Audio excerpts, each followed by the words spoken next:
Doctor Lutfur Rahman রহিমাহুল্লাহ তিনি একটি লেকচারে বলেছিলেন যে মিজান ফিরবে বীরের বেশে। সোজা কথা, সংক্ষিপ্ত কথা, চূড়ান্ত কথা, শেষ কথা, মিজান আবার আসবে, বিজয়ীর বেশে আসবে।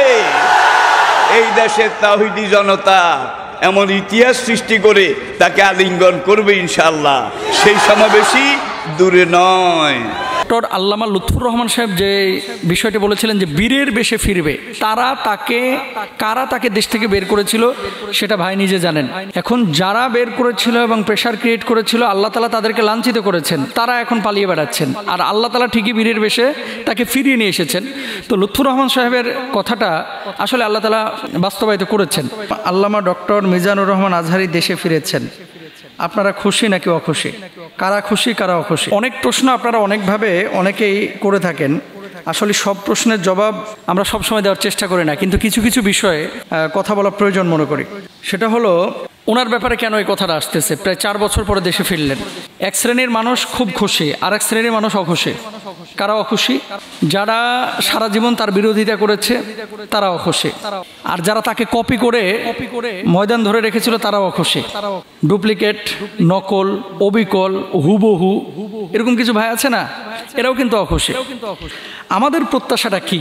আমাদের প্রত্যাশা হচ্ছে সারা বাংলাদেশে হক্কানি রব্বানি যত আলেম আছে, যারা ফকিহ, যারা মুফতি, যারা মাওলানা, যারা মুহাদ্দিস, যারা মুফাসসির, প্রত্যেকেই আমাদের কলিজার টুকরা, যারা হক কথা বলে, যারা ইসলামী আন্দোলনের কথা বলে, যারা আল্লাহর জমিনে আল্লাহর দ্বীন কায়েমের কথা বলে, যারা মানুষকে শুদ্ধতার পথে ডাকে, যারা মানুষকে ঈমানের পথে ডাকে, যারা মানুষকে শিরিক বিদআত থেকে দূরে রাখার চেষ্টা করে, প্রত্যেকেই আমাদের কলিজার টুকরা, কোনো সন্দেহ নাই, কোনো সন্দেহ নাই।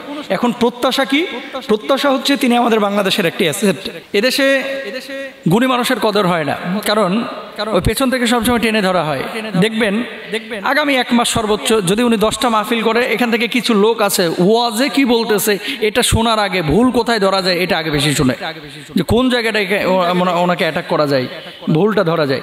তো আমরা এই ভুলের চশমাটা না লাগায়া অন্তরটাকে শুধু ভুল ধরার জন্য প্রস্তুত না করে আমরা উদার মানসিকতা নিয়ে, অবশ্যই একজন মানুষের ভুল হতে পারে, তো ভুল ধরার একটা ধরন আছে, সিস্টেম আছে, যেটা শরীয়ত আপনাকে শিখিয়ে দিয়েছে। একজন মানুষ অজু করছে, খেয়াল করেন, একজন মানুষ অজু করছে, এখন অজুতে ভুল করেছে, আপনি জানেন যে পা ধোয়ার আগে হাত না ধুইয়া পা ধোয়ার আগে মাথা ধুইতেছে, মাথা মাসাহ না করে। এখন আপনি কি বলবেন? এই বেটা, এটা মাথা আগে ধুইতেছিস কে, মাথা মাসা করতেছিস কে? এরকম আপনি বললে তারা ঘোষণা শুরু করলেন যে এটা উজুতে নিয়ম আছে। জীবনেও আপনার এই ভুলটা আপনি যে শুদ্ধ করার জন্য বা কারেকশনের জন্য তাকে বলতেছেন, আপনার কাছ থেকে এই কথা শুনবে না। ভাত খাচ্ছে, মনে করেন ডান দিক থেকে খাওয়া সুন্নাহ, এখন ডান দিক থেকে না খেয়ে সে বাম দিক থেকে খাওয়া শুরু করলো, আর আপনি কি করলেন? তার একটা চটকনা মারে বললেন ডান দিক থেকে খাস না কে। দেখেন, তো কারেকশনের বা ভুল শুদ্ধ করার কিছু বাচনভঙ্গি আছে, মানুষের ভুল হলে শুধরানোর কিছু সিস্টেম আছে। নিজে আপনি শুদ্ধটা করে বুঝিয়ে দেন, অথবা একজন আলেমের যদি ভুল হয় তাকে ব্যক্তিগতভাবে আপনি নক করেন, তার পিএসকে নক করেন, তার ভাগ্নে মামাকে নক করেন, এভাবে করতে পারেন। তো আমাদের প্রত্যাশা হচ্ছে যেহেতু বাংলাদেশের অ্যাসেট, তিনি দাওয়াতি ময়দানে আবার ফিরবেন, এবং যুবকদের মধ্যে যেহেতু তার অনেক প্রভাব এবং স্পিরিচুয়ালি টাচ করতে পারেন, সেহেতু আমরা আশা করব তিনি আবারও টাচ করবেন ইনশাআল্লাহ তাআলা কোরআনের ময়দানে ফিরে এসে। আচ্ছা, সমালোচক আমাদের শত্রু না। আমাকে নিয়ে সমালোচনা হয়, মিজানুর রহমান আজহারী ভাইকে নিয়ে সমালোচনা হয়, XYZ অনেক স্কলারকে নিয়েই সমালোচনা হোক, মানে সমালোচকরা সমালোচনা করে এবং সমালোচনা হয়ে থাকে। লজিক এবং ব্যক্তি আক্রমণ আমরা খেয়াল করব না। লজিক্যালি কেউ যদি সমালোচনা করে যে এটা যৌক্তিক, সে সমালোচনা করতে পারে, তার বাক স্বাধীনতা তার আছে, সে করতেই পারে। কিন্তু আপনি সমালোচনা করতে গিয়ে আরেকজন নিরীহ মানুষের উপরে যদি জুলুম করেন, আল্লাহর আদালতে আপনাকে কিন্তু দাঁড়াইতে হবে ভাই। 4টা বছর যারা দেশের বাইরে তাকে রেখেছিল, আজকে তারা কিন্তু দেশে নেই। তো আপনি যাকে টেনে ধরছেন, খামচে ধরছেন, যাকে আপনি রদ করতে যাচ্ছেন, এই মানুষটা একসময় হয়তো আল্লাহ তাআলা, আপনি তাকে টেনে ধরতে যাচ্ছেন, আল্লাহ তাকে উঠিয়ে দেবে, আপনি হয়তো পিছনে পড়ে যাবেন, কিছু করতে পারবেন না। আর দুনিয়ার জিন্দেগিতে যদি ফাঁক ফোকর দিয়ে আপনি পারও পেয়ে যান, কিয়ামতের ময়দানে কিন্তু আপনি পার পাবেন না ভাই, আল্লাহর আদালতে আপনারা দাঁড়াইতে হবে। সুতরাং আমাদের প্রত্যাশা হচ্ছে তিনি কোরআনের ময়দানে ফিরবেন এবং তিনি কথা বলবেন। একজন বক্তা আরেকজনকে অনুসরণ করতেই পারে। আমার এই কথা শোনার পরে হয়তো বা তার মতো যারা ওয়াজ করেন অনেকে আমার উপরে ক্ষিপ্ত হবেন। আসলে আমি আপনাদেরকেও লক্ষ্য করে বলতেছি না কথাগুলো। কিছু ভাইরা আছেন মিজানুর রহমান আজহারের 5টা ওয়াজ মুখস্থ করেছে এবং এটা দিয়ে প্রায় 5-6 বছর, 4 বছর, 3 বছর চলতেছে।